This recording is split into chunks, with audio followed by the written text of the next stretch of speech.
கங்கா, சாரதா, பாட்டி எல்லாருமே சேர்ந்து வீட்டில் இருக்காங்க. அப்போ சாரதா சொல்கிறாங்க, நம்ம போயிட்டு காவேரி வீட்டுக்கு இன்றைக்கி போயிட்டு வரலாம் அப்படின்னு சொல்லிட்டு. அதை கேட்டோன்னே அப்படியே கங்காவுக்கு கோவமாக வருது, பயங்கரமாக கோவம் வருது. எதுக்காகமா அவங்க வீட்டுக்கு போய் தீபாவளி கொண்டாடணும், என்னாலாம் வர முடியாது அப்படின்னு சொல்கிறாங்க.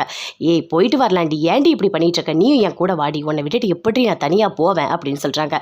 நீ போயிட்டு வாமா, நான் தனியாக இருக்கேன் அப்படின்னு கங்கா சொல்கிறாங்க. அதுக்குள்ளே பலகாரம் எல்லாத்தையுமே எடுத்து பேக்கில் வைக்கிறாங்க. ஆமாம், சுட்ட பலகாரத்தெல்லாம் எடுத்துட்டு நீ கிளம்பிடு, உனக்கு கொஞ்சம் கூட இதுவாகவே இல்லையாம்மா, அவங்க வீட்டில் போய் எதுக்குமா கொண்டாடணும் அப்படின்னு சொல்கிறாங்க. இல்லடி அதுக்காக இல்லை, மாப்பிள்ளை கூப்பிட்டாரு, அதனால் நம்ம போயிட்டு வந்துடலாண்டி அப்படின்னு சொல்கிறாங்க.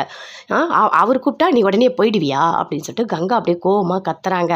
அதுக்குள்ளே அங்கே வந்து யமுனா, நிவின் 2 பேருமே வராங்க. வாங்க வாங்க உள்ளே வாங்க அப்படின்னு சொல்லிட்டு கூப்பிடுறாங்க. உள்ளே வந்து உட்காடுறாங்க. வாங்க மாப்பிள்ளை உட்காருங்க இன்னாங்க அப்படின்னு சொல்லிட்டு பலகாரம் எல்லாமே கொடுக்குறாங்க. நிவின் ரொம்ப சந்தோஷமாக வாங்கி சாப்பிட்டுட்டு இருக்காரு. அக்கா, நம்ம வந்து காவேரி வீட்டுக்கு போகலாங்க்கா அப்படின்னு சொல்கிறாங்க யமுனா. ஏய் என்னடி பேசிகிட்டு இருக்க, எதுக்கடி அங்கே போகணும் அப்படின்னு சொல்லிட்டு கங்காவுக்கு அப்படியே கோவமாக வருது. இல்லை, குமரன் அண்ணன் தான் ஃபோன் பண்ணார், எல்லாரும் போயிட்டு தீபாவளி நல்லபடியாக கொண்டாட சொன்னார், அதனால தான் நான் இங்கே வந்தேன் அப்படின்னு சொல்லிட்டு நிவின் சொல்கிறாரு. அவர் சொன்னாரா அப்படின்னு சொல்லிட்டு கங்கா சொல்கிறாங்க. நம்ம போயிட்டு வந்துடலாமா யமுனா அப்படின்னு சொல்லிட்டு நிவின் கேட்குறாரு. கண்டிப்பாக நம்ம போகலாங்க, சந்தோஷமாக நம்ம போகலாங்க அப்படின்னு சொல்கிறாங்க. அதுக்குள்ளே அப்படியே கங்கா கூப்பிட்டு பேசுகிறாங்க. ஏய் என்னடி இவ்வளோ ஆர்வமாக இருக்க, ஏன்டி இப்படி பண்ணிகிட்டு இருக்க அப்படின்னு சொல்லிட்டு கோவமாக கத்துறாங்க. அக்கா, உனக்கு ஒன்று தெரியுமா, எனக்கு நிவின் எவ்வளோ பிடிக்கும் தெரியுமா, அவர் என்னை அங்கே வான்னு கூப்பிடுறாரு, அவர் கூட நான் டைம் ஸ்பெண்ட் பண்ணோம்க்கா. அக்கா அவர் என் கூட ரொம்ப நல்லா பேசவே மாட்டார்க்கா, இப்போ தான்க்கா பேசிகிட்டு இருக்காரு, நம்ம போகலாங்க்கா அப்படின்னு யமுனா சொல்கிறாங்க. எல்லாருமே சேர்ந்து விஜயோட வீட்டுக்கு போகிறாங்க. வாங்க வாங்க அப்படின்னு சொல்லிட்டு காவேரியா எல்லாருமே சேர்ந்து பயங்கர சந்தோஷமாக இருக்காங்க. பட்டாசுலாம் வெடிக்கலாம் வாங்க அப்படின்னு சொல்லிட்டு விஜய் வந்து எல்லா பட்டாசும் எடுத்துகிட்டு வராரு.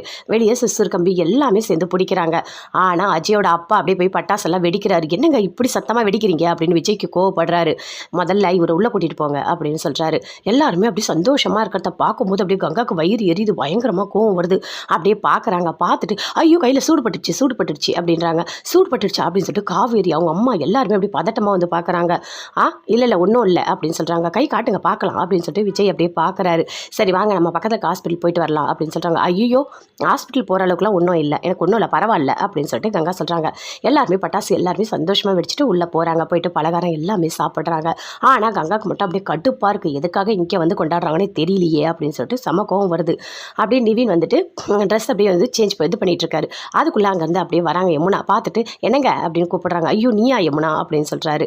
ஹாப்பி தீபாவளிங்க அப்படின்னு யமுனா நிவின் கிட்ட சொல்கிறாங்க. 2 பேருமே சேர்ந்து அப்படியே ரொமான்ஸ் பண்ணுறாங்க.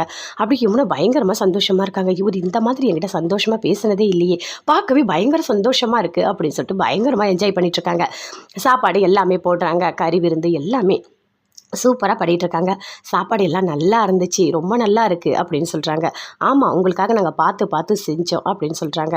காவேரியும் சொல்கிறாங்க. ஆமாம்மா நல்லா இருக்கா அப்படின்னு சொல்லிட்டு. சூப்பராக இருக்குடி, தீபாவளியே ரொம்ப நல்லா போச்சுடி, பட்டாசு வெடித்தது, ஸ்வீட் சாப்பிட்டது, இங்கே பாரு கறி எல்லாமே ரொம்ப ரொம்ப நல்லா இருக்குடி அப்படின்னு சொல்கிறாங்க. சாரதா, ஆமாம் உனக்கு ஓசியில் எது பண்ணாலும் நல்லாயிருக்கும், அம்மா என்னையும் கூட்டிகிட்டு வந்து இப்படி அசிங்கப்படுத்துறியா நீ, இவங்க எல்லாரும் எதற்கும் நல்லா இருக்குன்னு சொல்கிறேன், அப்போ இவ்வளோ நாள் உனக்கு தீபாவளி நல்லாவே போகலையா அப்படின்னு சொல்லிட்டு மனசுக்குள்ளேயே நினைக்கிறாங்க. எதுவுமே பேசவே இல்லை.